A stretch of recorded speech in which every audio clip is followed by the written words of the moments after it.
Bueno, ¿cómo están muchachos? Espero que estén bien. Listo, entonces hoy vamos a seguir con el tema de antiderivadas, pero vamos a tocar un tema que nos hacía falta, que es el problema del punto inicial. Estoy seguro que a este punto ya trabajamos algunos ejercicios de lo que es la antiderivada, de algunas antiderivadas elementales, de algunas que hay que darle un poco más de manejo algebraico, y ya más o menos vamos afianzando el tema. Entonces, recapitulando un poquito de la última clase, llegamos a un concepto fundamental y es que la antiderivada no era solo una función, sino era una familia de funciones. Y cuando estamos hablando de una familia de funciones, estamos hablando de que no solo tenemos una, sino que verdaderamente teníamos infinitas funciones. Y que esas infinitas funciones o más bien se relacionaban mediante una constante c que lo que indicaba era un desplazamiento vertical. Ok. Resulta que en muchas ocasiones a mí no me interesa conocer esas infinitas funciones, sino que esas infinitas funciones me interesa conocer solo una, o conocer alguna que cumple una condición en particular. ¿Cierto? Por ejemplo, yo aquí podría tener una gráfica de una familia de antiderivadas. Supongamos que tenemos la familia f mayúscula de x más una constante c. ¿Cierto? Entonces, ¿qué va a pasar? Yo puedo tener diferentes, voy a borrar esto un segundito para que sea más claro el punto. Yo puedo tener diferentes gráficas paralelas desplazadas verticalmente, ¿cierto? Pero puede que a mí no me interese conocer esas infinitas funciones. Probablemente a mí me esté interesando conocer o más bien determinar una que está pasando por algún punto en particular. Digamos, esa que está pasando por el punto x, y que tengo en rojo. En otra ocasión me puede interesar una que pase por este otro puntico, ¿cierto? Llamémoslo un x2, y2. ¿Qué es lo interesante de esto? Como mis gráficas son paralelas, yo puedo asegurar que la gráfica que está pasando por el punto rojo no va a pasar nunca por el punto azul, porque son paralelas, ¿de acuerdo? Entonces, la idea del problema del punto inicial es aprovechar esas condiciones que me está dando el ejercicio para determinar verdaderamente cuánto está valiendo esta constante c para alguna curva en particular, por ejemplo, para la curva que pasa por el punto rojo o para la curva que pasa por el punto azul. Es decir, estos problemas van a estar enfocados a un sencillo aspecto que es cuánto vale c.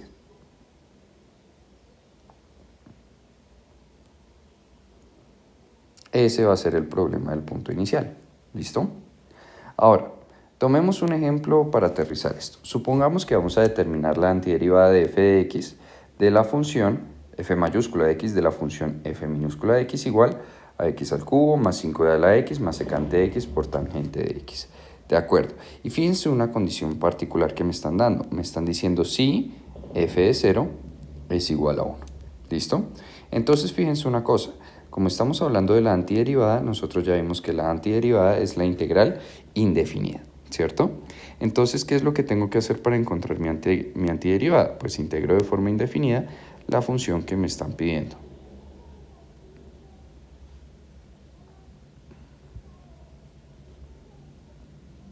¿De acuerdo?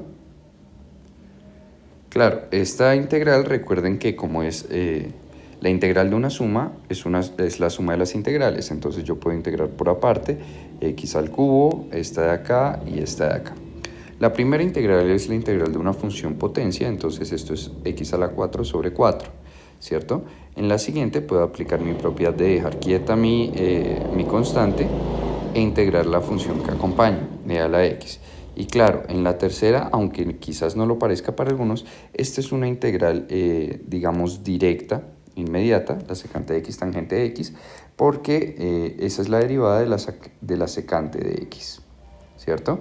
Y recuerden que al final de los tiempos tengo que poner una constante c, ¿de acuerdo? Entonces, ¿qué es lo que sucede? Esa antiderivada, o digamos esa familia de funciones f de x que estábamos buscando, entre comillas, es de la forma x a la 4 sobre 4 más 5e a la x más secante de x más c. Hasta ahí nada raro diferente a lo que habíamos hecho en la última clase. Sin embargo, fíjense que a mí me están dando una condición particular, y es que si yo evalúo esta función en x igual a 0, entonces el resultado debería ser 1. Eso quiere decir lo siguiente. Si yo tomo mi lado derecho de mi ecuación, de mi antiderivada, y todo lo evalúo en cero, es decir, esto me queda como un 0 a la 4 sobre 4, más 5e a la 0, más secante de 0, ojo, más c, pero fíjense que c es una constante, entonces la x no la está afectando, ¿cierto? Esto debería ser igual al resultado que me están dando acá de 1. Lo que estoy haciendo es evaluando mi antiderivada en 0 e igualándola en 1. Fíjense que esto me crea una ecuación de una incógnita y esa incógnita es c. De aquí yo puedo despejar perfectamente c. Yo sé que 0 sobre 4 me va a dar 0, sé que e a la 0 me da 1, por 5 esto me va a dar 5, y sé que la secante de 0, como es la inversa del coseno, esto me va a dar 1. Entonces fíjense que a lo que estamos llegando es 1, sería igual a 5 más 1 más c, y de aquí nosotros podríamos obtener que c sería igual a 1 menos 6, es decir, a menos 5. ¿Sí? ¿Estoy bien? 1 menos 6, menos 5, perfecto. Listo. Ok, entonces, sigamos por acá. Como nosotros ya sabemos que c es igual a menos 5, lo que podríamos hacer entonces es ahora sí escribir esa antiderivada en particular que estábamos buscando. Es decir, de toda esa familia de infinitas antiderivadas que teníamos cuando c era sencillamente una constante, la que nos está interesando es esta de acá.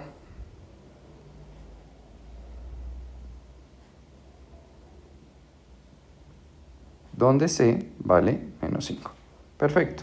Si se fijan, este menos 5 se cancela con este 5 de acá. Perfecto. Así se hacen los problemas del punto inicial. Se evalúa la condición y se determina la constante c. Por otro lado, esto tiene unas implicaciones interesantes en lo que es el movimiento rectilíneo. Es decir, unas aplicaciones en física. ¿De acuerdo? ¿Cómo es eso del movimiento rectilíneo? Resulta que nosotros sabemos que el movimiento se rige bajo algunas variables particulares. Una de esas variables es la posición en el tiempo. Van a ver que muchos libros la denotan como s de t también, ¿cierto? Tenemos la velocidad en función del tiempo, tenemos la aceleración en función del tiempo y en algunos casos tenemos lo que se llama el jalón en función del tiempo. ¿De acuerdo? Recuerden que en su curso anterior de cálculo diferencial lo que ustedes hicieron fue estudiar las variables en este sentido acá, donde ustedes estaban derivando con respecto al tiempo. ¿Qué quiere decir eso? Que la velocidad es la variación de la posición respecto al tiempo, la aceleración la variación de la velocidad respecto al tiempo y el jalón la variación de la aceleración con respecto al tiempo. En este curso lo que vamos a hacer es trabajarlos ahora en este sentido, donde lo que vamos a hacer es integrar con respecto al tiempo. Es decir, de aquí nosotros vamos a tener unas condiciones que van a ser las siguientes. Vamos a tener que nuestra posición va a ser igual a una integral de la velocidad con respecto al tiempo. ¿De acuerdo? Vamos a tener también que mi velocidad va a ser igual a una integral de la aceleración con respecto al tiempo. Y finalmente podríamos hablar de que mi aceleración con respecto al tiempo sería la integral ahora pero del jalón. ¿Cierto? Esas son las condiciones importantes que tenemos que tener en cuenta. ¿Listo? Vamos entonces a hacer un pequeño ejercicio. Supongamos lo siguiente. Supongamos que nosotros tenemos un movimiento rectilíneo. Entonces vamos a suponer una partícula .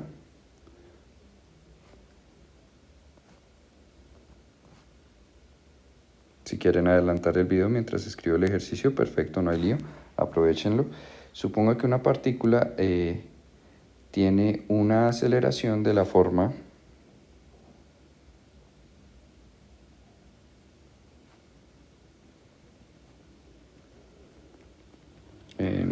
supongamos algo, a de t es igual a 5 a la t. Por ejemplo, eso es una aceleración grandísima. Perfecto. Además, suponga, o más bien, si se sabe, lo siguiente, que supongamos que mi velocidad en algún instante, supongamos que v de 1 es igual a 10, ¿cierto? Y supongamos que además sabemos que mi posición en el instante 2 era igual a menos 5. Determine lo que sería la velocidad en función del tiempo y la posición en función del tiempo. ¿Listo? Entonces, utilizando esta información, lo que vamos a hacer es partir de mi aceleración y vamos a determinar mi velocidad en función del tiempo y mi posición en función del tiempo. Si alguien quiere ponerle pausa al video en este momento, perfecto, hágalo, desarrolle su ejercicio y lo verifica luego con el resultado que vamos a hacer. ¿De acuerdo? Entonces, vamos a hacer lo siguiente. Primero, vamos a tomar la aceleración en función del tiempo y vamos a pasar a la velocidad. Claro, esto lo tenemos que hacer integrando. Luego vamos a pasar de la velocidad a lo que sería la posición. Nuevamente, y lo vamos a integrar. Aquí, ¿qué tenemos que tener en cuenta? Que para pasar de aquí a acá, nosotros tenemos una condición particular que me dice que v de 1 es igual a 10. Y acá tenemos otra condición particular que me dice que s de 2, es decir, la posición en 2, es menos 5. Ok, entonces lo que vamos a hacer es lo siguiente. Vamos a decir, mire, mi velocidad no es otra cosa que la integral de mi aceleración con respecto al tiempo. ¿Sí o no? Es decir, estamos haciendo una integral de 5e a la t de t. De acuerdo a esto, mi velocidad sería 5e a la t más una constante c, ¿cierto? Vamos a hallar entonces esa constante c, vamos a decirlo por acá. Para hallar c, ¿qué vamos a hacer? Vamos a utilizar nuestra condición que nos dice que v de 1 es igual a 10. Por tanto, reemplazando podríamos obtener que aquí 10 debería ser igual a mi función evaluada en 1. De aquí vamos a obtener que c sería igual a 10 menos 5 por e, ¿cierto? De por sí esa sería una constante negativa, porque es 2.70 y algo, ¿cierto? Listo, perfecto. Es decir que la condición que estábamos buscando como tal, la ecuación de mi velocidad, sería v de t es igual a 10 menos 5e a la t. Me está fallando un poquito el lápiz, qué pena con ustedes. 5e a la t más e, pero c ya dijimos que era 10 menos 5e. 5 por e. Ahora sí. Listo. Perfecto. Ahora, vamos a hallar nuestra posición en función del tiempo. Tenemos que s de t ahora sería igual a la integral de v de t con respecto al tiempo, ¿cierto?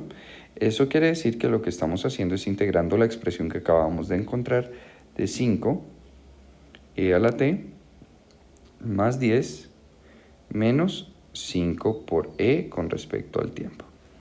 Perfecto. Ahora, de acuerdo a esto, s de t sería igual a... Entonces, la integral de 5e a la t, ¿cuánto me da? Pues queda mi constante quietica, integro la función que la acompaña, 5e a la t. La integral de 10 menos 5e, esta es una integral interesante porque fíjense que todo esto es una constante. Si no lo habíamos dicho, cuando yo integro una constante, el resultado es la constante multiplicada por la variable. Es decir, si mi constante es 10 menos 5e, esa integral me dará 10 menos 5e multiplicado por t, ¿cierto? Pero ahora yo voy a tener que sumar otra constante porque volví a integral. Voy a llamarla C2 para que no se confunda con la C que teníamos ahí arriba. Ahora, ¿qué tenemos que hacer? Tenemos que encontrar esa C2. ¿Cómo encontramos esa C2? Pues utilizamos esa condición que nos estaban dando aquí arriba, donde nos decían que C2 era igual a menos 5. ¿Cierto? Entonces, si nosotros reemplazamos eso, lo que estaríamos teniendo es que menos 5 sería igual a 5e a la menos 2 más lo que sería 10 menos 5e. Esto me quedaría por menos 2 más una constante C2. Perfecto. Esto de acá, bueno, parece que hay algo que podemos simplificar por ahí, que sería sacar un factor quizás común.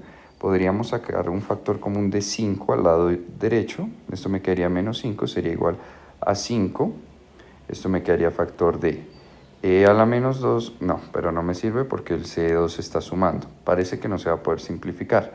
De acuerdo, si no se puede simplificar, sencillamente dejamos el chorrero. El ejercicio me lo acabo de inventar, entonces no es raro que esté dando cosas de este estilo. Lo que tendríamos sería menos 5 e a la menos 2, ¿cierto? Y esto me quedaría también restando, no, en este caso me queda sumando por este menos 2 de acá, me quedaría más 2, factor de 10 menos 5e. Perfecto. Ahora, eso quiere decir que la ecuación que estábamos buscando en función del tiempo no es otra cosa que la ecuación que teníamos en un inicio, es decir, 5e a la t más 10 menos 5e por t más una constante que hallamos acá. Me voy a permitir hacer esto porque estoy un poquito perezoso.